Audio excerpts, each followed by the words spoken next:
New इरा world यानी कि नए युग की नई दुनिया में फिर से आपका स्वागत है।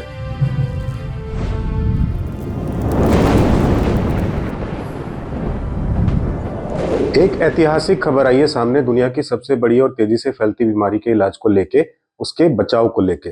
रूस के स्वास्थ्य मंत्रालय ने मंगलवार को बताया कि हमने कैंसर की वैक्सीन बनाने में सफलता हासिल कर ली है।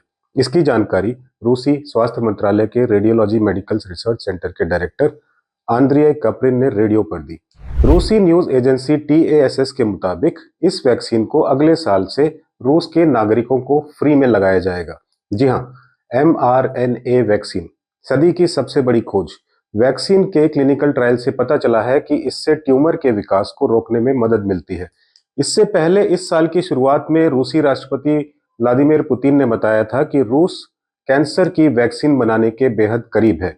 आखिर क्या है mRNA वैक्सीन? mRNA या मैसेंजर RNA इंसानों में जेनेटिक कोड का एक छोटा सा हिस्सा है जो हमारे सेल्स यानी कि कोशिकाओं में प्रोटीन बनाती है।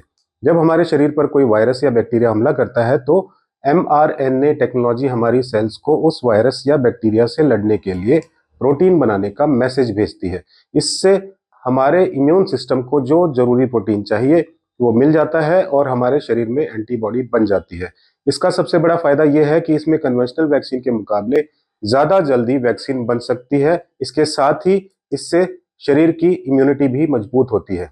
भारत में 2022 में कैंसर के 14.13 लाख नए केस सामने आए थे। इनमें 7.22 लाख महिलाएं थी जबकि 6.9 लाख पुरुषों में कैंसर पाया गया। 2022 में 9.16 लाख मरीजों की जो मौत है कैंसर के कारण हुई थी भारत में। मॉस्को में Gamaleya research institute of epidemiology and microbiology के निदेशक अलेक्जेंडर गिंट्सबर्ग ने बताया था कि टीका ट्यूमर के विकास को रोक सकता है और कैंसर को फैलने से रोक सकता है। यह टीका स्पष्ट रूप से आम जनता को कैंसर से बचाव के लिए दिए जाने के बजाय कैंसर रोगियों के इलाज के लिए इस्तेमाल किया जाएगा। यह टीका हर तरह के कैंसर रोगी को दिया जा सकता है, ऐसा उनका कहना है। रूसी स्वास्थ्य मंत्रालय समेत रूसी राष्ट्रीय चिकित्सा अनुसंधान रेडियोलॉजिकल केंद्र यानी कि radiological centre of ministry of health of Russian federation और गामोलिया राष्ट्रीय अनुसंधान केंद्र यानी कि गैमेलिया नेशनल रिसर्च सेंटर ने घोषणा की पुष्टि की और स्पष्ट किया कि टीका कैसे काम करता है। फिलहाल यह स्पष्ट नहीं है कि टीका किस प्रकार के कैंसर का इलाज करेगा, कितना प्रभावी होगा, यहां तक कि टीके को क्या नाम दिया जाएगा, क्या कहा जाएगा। भविष्य की तकनीकों पर मॉस्को फोरम में बोलते हुए एंड्री कैप्रिन ने बताया, मुझे उम्मीद है कि जल्द ही इन्हें व्यक्तिगत चिकित्सा के तरीकों के रूप में प्रभावी ढंग से इस्तेमाल किया जाएगा। mRNA वैक्सीन शरीर की कोशिकाओं को कैंसर कोशिकाओं से जुड़े एक विशिष्ट प्रोटीन का उत्पादन करने के लिए निर्देश देने के लिए मैसेंजर RNA, एक अणु जो DNA से विशिष्ट निर्देश लेता है, के छोटे टुकड़े का उपयोग करता है। यह प्रतिरक्षा प्रणाली को उन कैंसर कोशिकाओं को पहचानने और उन पर हमला करने के लिए प्रेरित करता है जिससे शरीर प्रभावी ढंग से बीमारी को टारगेट करना सीखता है। थोड़ा सा टेक्निकल है लेकिन मुद्दे की बात यह है कि यह होता है। पारंपरिक टीकों के विपरीत जो अक्सर कमजोर या इनएक्टिवेटेड पैथोजेंस को उपयोग करते हैं, mRNA टीके इलाज किए जा रहे कैंसर के अनुरूप एक सटीक प्रतिरक्षा प्रतिक्रिया बनाने के लिए शरीर की अपनी सेलुलर मशीनरी का लाभ उठाते हैं।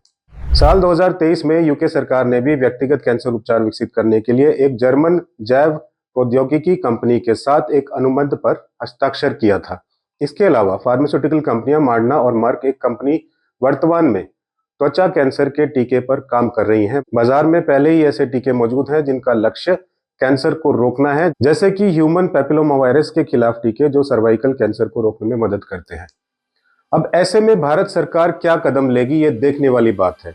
हम सब के लिए ये बहुत इंपॉर्टेंट है क्योंकि कहीं ना कहीं किसी जानकारी या किसी रिश्तेदारी में हम में से हर कोई जानता है ऐसे व्यक्तियों को जो इससे ग्रसित हैं, परेशान हैं, प्रभावित हैं और ऊपर से ये तेजी से बढ़ रहा है।